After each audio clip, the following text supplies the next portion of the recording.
Você já se perguntou por que Deus, sendo conhecido por seu amor imenso, permite que algumas pessoas não sejam salvas? Essa questão nos leva a refletir profundamente sobre a natureza do amor divino. Mesmo sendo vasto e incomparável, Deus permanece fiel aos seus princípios. Entre os cristãos, é amplamente aceito que a vontade de Deus é que todos sejam salvos, sem distinção de gênero, idade ou origem. As Escrituras confirmam isso em 1 Timóteo, capítulo 4, onde lemos sobre o desejo de Deus de que todos conheçam a verdade e alcancem a salvação.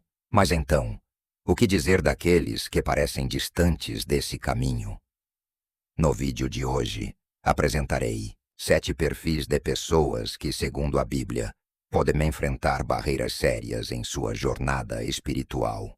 Em outras palavras, falaremos de 7 tipos de pessoas que talvez não alcancem a salvação. É fundamental prestar atenção. Muitos de nós podemos, sem perceber, estar seguindo por caminhos que dificultam a redenção. Por isso, convido você a refletir. Algum desses perfis se encaixa na sua caminhada espiritual? A resposta pode trazer uma nova compreensão sobre o amor divino e o verdadeiro significado da salvação. Assista ao vídeo completo, participe das orações e receba bênçãos para você, sua família e seus amigos. E antes de começarmos, peço que curta este vídeo, inscreva-se no canal e compartilhe esta mensagem.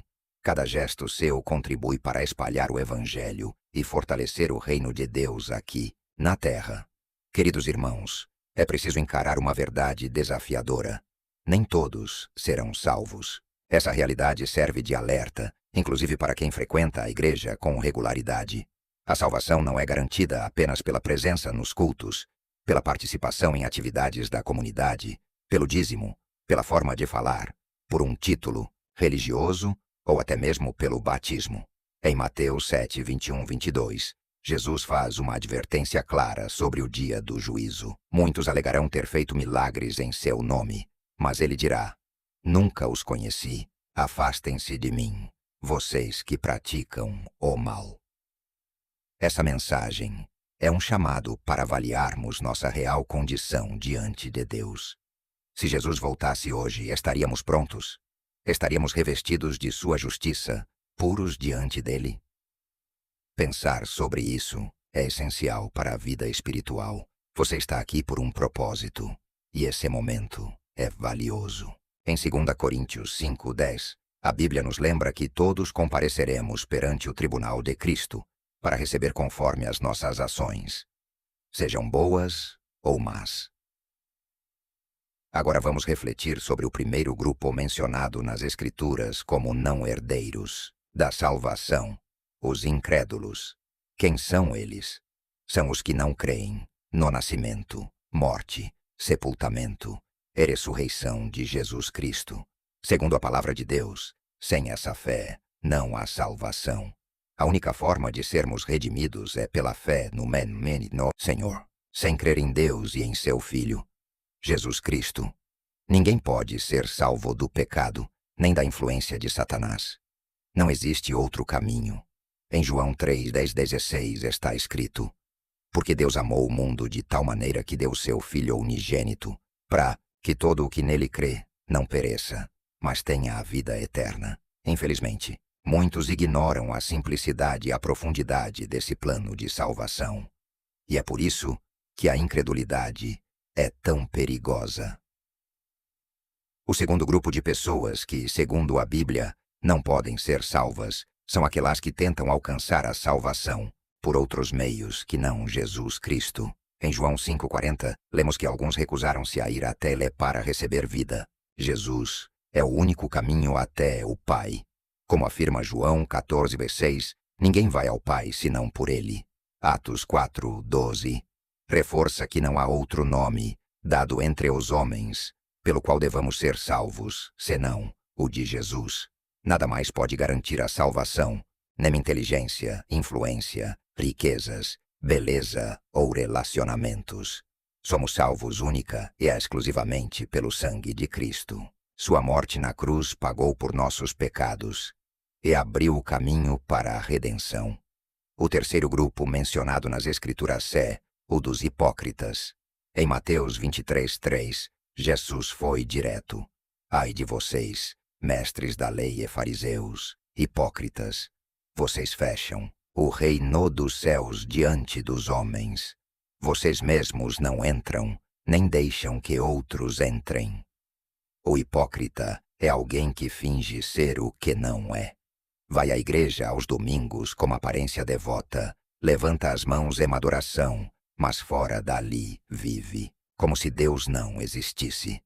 Para essas pessoas, a fé virou uma formalidade.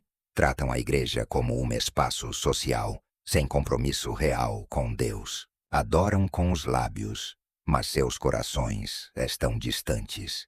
Mesmo frequentando a igreja por anos, não produzem frutos que confirmem sua fé. Estão próximos da porta do reino, mas não entram, e ainda atrapalham os que querem entrar. Em Lucas 18:9 e 14, vemos a história do fariseu que se achava justo e desprezava os outros, enquanto o publicano, arrependido, pedia misericórdia. Jesus destacou a humildade do publicano como o caminho certo. A mensagem é clara. Não é pela autojustificação que alguém será salvo. Efésios 2:8-9 reforça que a salvação vem pela graça, mediante a fé. Não é mérito humano. Não podemos nos vangloriar por isso. O quarto grupo são os apóstatas. Em 2 Pedro 2:20 e 22, lemos sobre aqueles que conheceram Jesus Cristo, mas depois voltaram ao pecado e se deixaram vencer pelo mundo. A condição final deles é pior que a inicial. Teria sido melhor que nunca tivessem conhecido o caminho da justiça do que conhecê-lo e depois se afastarem. O texto compara essa situação à de um cão que volta ao vômito e de um porco lavador que volta ao lamaçal. É uma imagem forte, mas clara. Pessoas que aparentemente se converteram, abandonaram a imoralidade, participaram da vida cristã. Batismo, comunhão, igreja, mas que, no fundo, nunca tiveram fé verdadeira. E no tempo certo, voltam ao mundo, revelando quem realmente são. A Bíblia menciona grupos de pessoas que não podem ser salvas, começando pelos blasfemos. Em Mateus 12:31-32, Jesus afirma que qualquer pecado ou blasfêmia pode ser perdoado, exceto a blasfêmia contra o Espírito Santo. Quem blasfema contra ele não será perdoado, nem agora nem no futuro. Alguns zombam do Espírito Santo ou desprezam suas manifestações, e isso é considerado o pecado imperdoável. Por isso, é essencial ter extremo cuidado ao falar sobre o Espírito Santo. Piadas, comentários depreciativos ou vínculos com grupos que ridicularizam o agir do Espírito devem ser evitados, pois isso pode levar ao cometimento desse pecado sem perdão. Outro grupo que, segundo as Escrituras, não pode mais ser salvo são os falecidos. Muitas pessoas pedem orações em funerais acreditando que isso possa mudar o destino do falecido. No entanto, a salvação só é possível enquanto se está vivo. Depois da morte, não há mais oportunidade. A ideia de purgatório, embora popular em algumas doutrinas, não tem base bíblica. A Bíblia ensina que a decisão por Cristo precisa acontecer nesta vida. Por isso, é fundamental entregar-se a Jesus enquanto há tempo. Não é por falta de amor que algumas pessoas não serão salvas. Deus não compromete sua justiça para salvar quem rejeita a verdade. Ele já demonstrou seu amor máximo ao enviar seu Filho para morrer na cruz por nós, mesmo quando éramos pecadores. Se alguém escolher rejeitar esse sacrifício, Deus não repetirá esse ato. Diante disso fica a pergunta: você já recebeu Jesus como Senhor e Salvador? Se não, agora é o momento certo. O arrebatamento é um tema amplamente debatido entre cristãos, e também por quem está fora da fé. Não se trata apenas de uma previsão, mas de um evento profético certo de acontecer. A Bíblia afirma em 1 Tessalonicenses 4:15-17 que no retorno do Senhor, os mortos em Cristo ressuscitarão primeiro. Em seguida, os que estiverem vivos serão arrebatados com eles nas nuvens, para estarem com o Senhor para sempre. Será uma experiência gloriosa esperada com fé e esperança por todos os crentes. Esse evento é exclusivo para aqueles que creram na salvação em Jesus e se afastaram do pecado.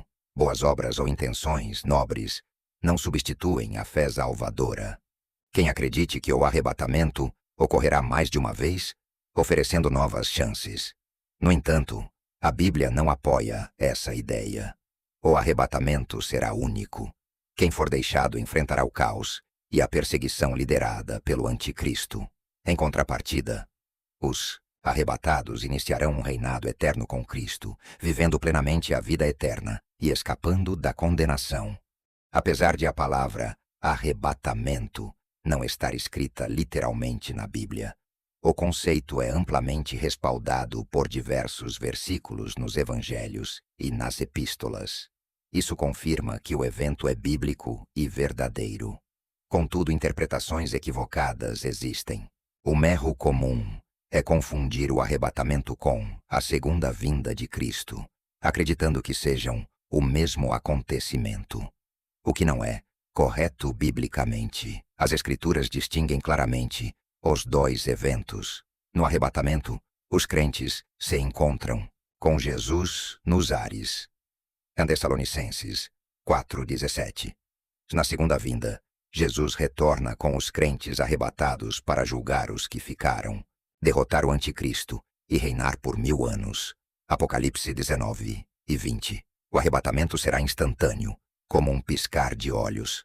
1 Coríntios Maristro. A segunda vinda será visível como um relâmpago que cruza o céu. Mateus 24:27. Mas sim, o arrebatamento pode ocorrer a qualquer momento. Já a segunda vinda depende do cumprimento de certos eventos proféticos. Portanto, embora existam diferentes interpretações, a fonte mais segura continua sendo a Bíblia. Outro erro comum é pensar que o arrebatamento é reservado apenas para pessoas boas e morais. Na realidade, ele é exclusivo para os que têm fé em Jesus. Mesmo sendo uma pessoa ética e solidária, sem confessar Jesus como Senhor, será deixado para trás. Esse vídeo explicará mais sobre o arrebatamento. Assista com atenção. Isso fortalecerá sua fé e eliminará qualquer medo sobre o futuro. Estar em guarda para o cristão significa manter-se espiritualmente atento e comprometido com a oração constante. É um chamado à vigilância, especialmente nestes tempos finais, enquanto aguardamos o retorno de Jesus Cristo. A oração se torna o lugar onde encontramos graça, consolo, paciência e direção para discernir e resistir às armadilhas do inimigo. Vivemos dias difíceis, e isso exige dedicação diária ao Senhor, pois somente através da comunhão com Deus somos capazes de compreender sua vontade e receber forças para obedecer. Pergunte-se, como está a sua vida de oração? Quanto tempo você tem separado para estar a sós com Deus? É fundamental cultivar essa prática, pois ela nos protege dos enganos de Satanás, que nos bastidores do mundo trabalha intensamente para desviar os escolhidos. Muitos ainda não perceberam que o sistema atual caminha a passos largos, rumo ao cumprimento da agenda do anticristo. Satanás usa engano, distrações e ansiedades para adormecer espiritualmente os fiéis. Somente os que estão em constante oração conseguem perceber os perigos e manter-se despertos. Jesus advertiu sobre isso. Em Marcos 36, ele nos diz para permanecermos alertas, pois não sabemos a hora exata de sua volta. O sono, ao qual ele se refere, não é físico, mas espiritual. Um estado de insensibilidade e descuido que pode nos fazer perder o que há de mais precioso. Nestes dias de incertezas, precisamos vigiar, orar e viver atentos à realidade do reino de Deus. Não podemos nos distrair com as pressões do mundo, nem nos acomodar. É necessário proteger nossa fé e nossas convicções, escolhendo sempre o que glorifica a Deus e rejeitando o que enfraquece nossa caminhada espiritual. Em Lucas 21:34-35, Jesus nos adverte para Não deixarmos nossos corações se sobrecarregarem com dissipações, vícios e preocupações. Esse estilo de vida descuidado e mundano já foi visto antes nos dias de Noé, Sodoma e Babilônia. Em todos esses casos, as pessoas estavam tão absorvidas em suas rotinas e prazeres que ignoraram os alertas divinos e foram surpreendidas pelo juízo. Hoje, muitos seguem o mesmo caminho, distraídos pelas mentiras que o inimigo espalha por meio de influenciadores, mídias e governos. Mas o afastamento nem sempre acontece por pecado explícito. Às vezes, é pelas ansiedades do dia a dia. E por isso, precisamos ficar atentos. A ansiedade pode sufocar a fé, mas a fé verdadeira, quando cultivada, é capaz de libertar do peso da ansiedade. Mesmo diante das dificuldades, não podemos permitir que nosso coração esfrie. Precisamos permanecer firmes, alimentando nossa fé com oração e vigilância. Diante de tudo isso, como devemos reagir? Paulo responde em 2 Timóteo 3:1-5, alertando que, nos últimos dias, as pessoas seriam egoístas, arrogantes, ingratas, desobedientes, amantes dos prazeres, que manteriam uma aparência de piedade sem, de fato, viverem uma vida transformada. Somos chamados a nos afastar dessas influências e a viver de forma distinta, demonstrando em ações o poder de uma vida obediente a Deus. Se realmente aguardamos o retorno do Senhor, devemos lutar pela fé, permanecer firmes e viver para agradá-lo. Apocalipse 22:12 reforça essa promessa. Eis que venho em breve, e minha recompensa está comigo, para dar a cada um conforme as suas obras. Diante disso vale refletir. O que realmente importa na vida?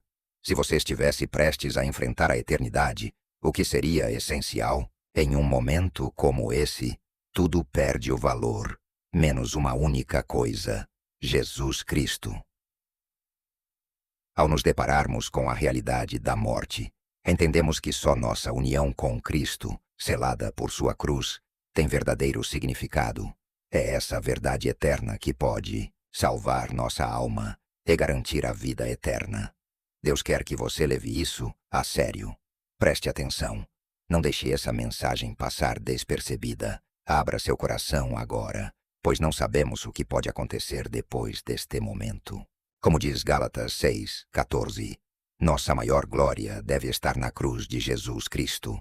Longe esteja de mim gloriar-me, senão na cruz de nosso Senhor Jesus Cristo, por quem o mundo está crucificado para mim, e eu para o mundo.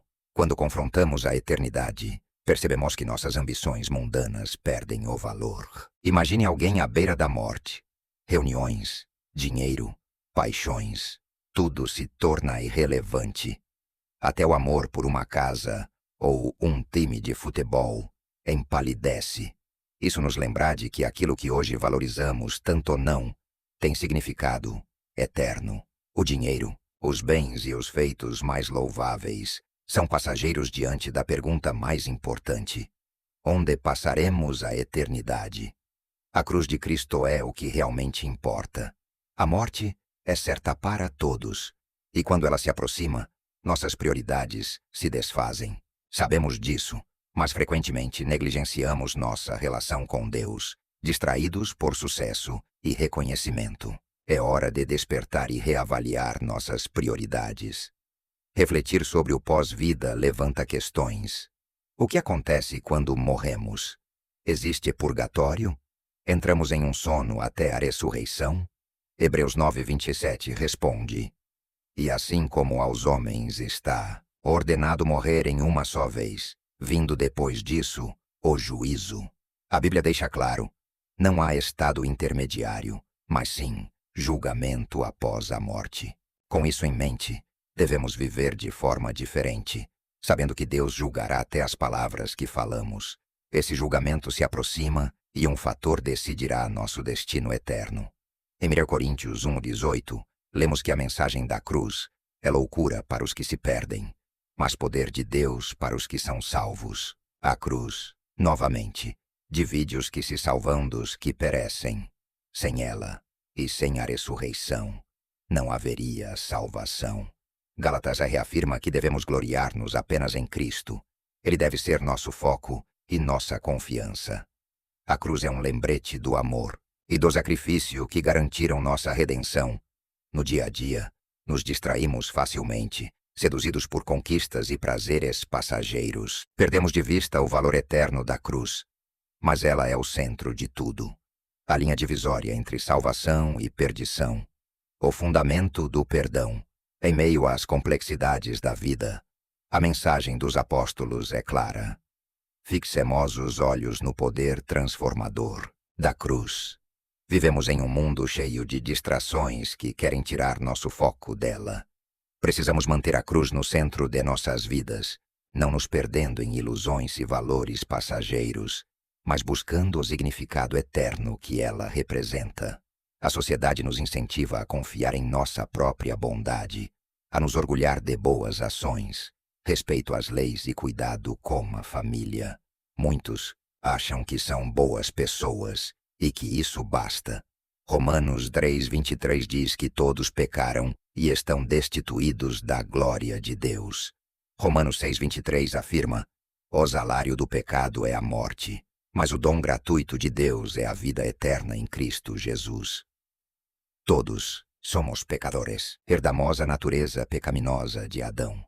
Mas muitos vivem enganados, acreditando em sua própria retidão.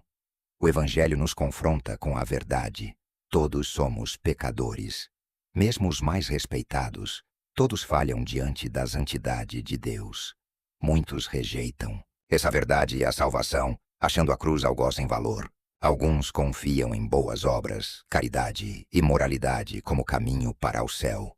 Mas essa é uma ilusão. A cruz é essencial. Sem ela, não há redenção.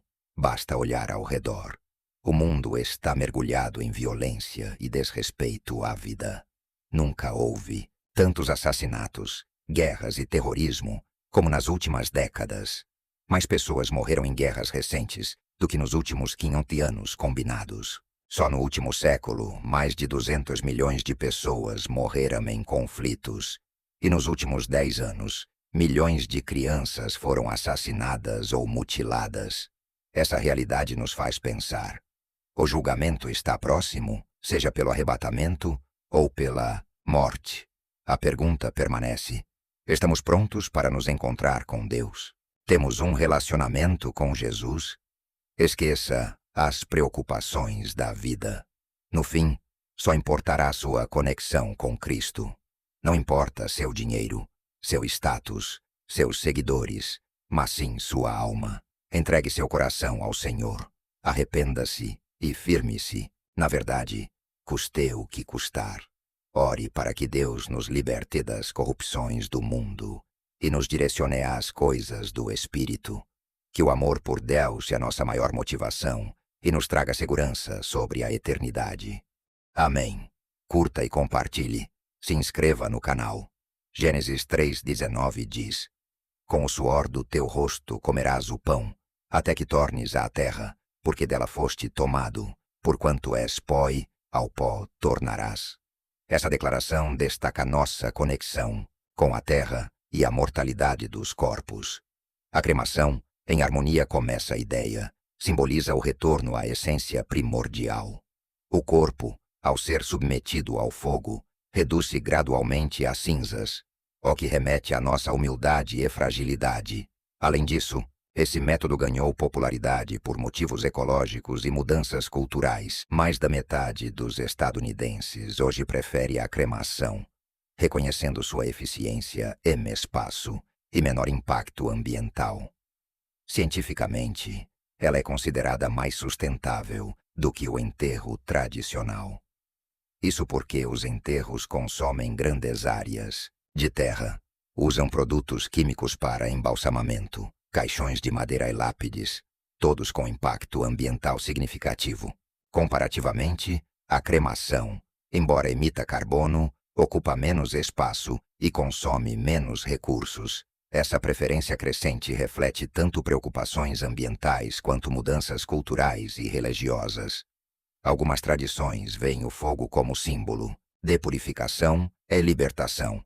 Outras consultam a Bíblia em busca de direção. Mas o que a Bíblia realmente diz? Não há uma posição específica sobre cremação ou incineração. A Bíblia não determina se devemos enterrar ou cremar os mortos, embora algumas passagens ofereçam contexto. O fogo, por exemplo, aparece em diversos momentos como manifestação da presença divina, ou purificação, como na zarça ardente em Êxodo 3 e no fogo que caiu do céu, em 1 Reis 18, 36-39, durante o confronto de Elias com os profetas de Baal. Portanto, o fogo não tem necessariamente conotação negativa. Ao mesmo tempo, o enterro era tradicional e considerado um ato de dignidade. Abraão comprou uma caverna para sepultar Sara. Gênesis 23:3. E José pediu que seus ossos fossem levados à terra prometida. Gênesis 50:25. Essas práticas refletem a cultura da época, não mandamentos diretos para os cristãos modernos. Com a mudança da sociedade, surgem outras necessidades: falta de espaço nos cemitérios, altos custos de enterros e a busca por alternativas práticas e acessíveis tornam a cremação uma opção cada vez mais viável. Mas o mais importante na teologia cristã é a esperançada ressurreição e da vida eterna. Como Jesus disse em João 11, eu sou a ressurreição e a vida. Quem crê em mim, ainda que esteja morto, viverá. O Antigo Testamento traz um exemplo claro de cremação em 1 Samuel 31. Após a morte de Saul e seus filhos na batalha, seus corpos foram recuperados, levados até Jabes, queimados, e depois os ossos enterrados sob um tamarisco. Essa decisão provavelmente se deu pelo estado mutilado dos corpos, tornando o enterro tradicional impraticável. Mesmo assim, houve cerimônia e luto, como o jejum de 7 dias.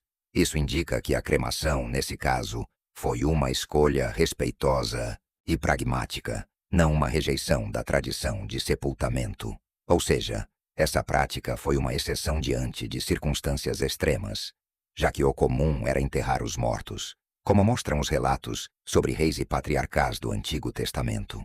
No entanto, a Bíblia também apresenta casos em que o fogo está associado à punição. Em Gênesis 24, uma mulher é condenada a ser queimada por adultério. Em Números 16, o fogo do Senhor consome 250 homens. Em Josué, Acã e sua família são apedrejados e depois queimados por desobediência. Esses casos refletem o fogo como julgamento, não como prática funerária habitual. Há também casos de queima de ossos como forma de profanação de altares pagãos, como em 2 Reis 23, quando o rei Josias queima ossos humanos em altares idólatras. Em contraste, Números 19 mostra que tocar restos mortais exigia purificação, reforçando a visão ritual da morte. Essa ambiguidade bíblica abre espaço para diferentes interpretações dentro da fé cristã. Algumas denominações aceitam a cremação desde que feita com respeito. Outras a rejeitam por motivos doutrinários ou históricos. No entanto, a essência permanece: respeito pelos mortos. Do ponto de vista ecológico, a cremação é vantajosa por ocupar menos espaço, evitar a liberação de metano, gás do efeito estufa, e exigir menos recursos como madeira e metal, usados em caixões e túmulos. Além disso, embora o embalsamamento não fosse tão comum em Israel quanto no Egito, era praticado em certos casos, como no embalsamamento de Jacó, em Gênesis 50, antes de seu transporte a Canaã. Por fim, uma questão importante: a cremação compromete a promessa da ressurreição? A resposta bíblica é clara: não. Em 1 Coríntios 15, Paulo fala da transformação dos corpos. Serão ressuscitados incorruptíveis, gloriosos, espirituais. A origem do corpo, cremado, enterrado ou perdido, não limita o poder de Deus. O corpo atual é semeado em fraqueza, mas ressuscitará em glória. Não se trata de fantasmas, mas de corpos espirituais em plena harmonia com Deus. A soberania divina assegura que nenhuma condição física impedirá a ressurreição.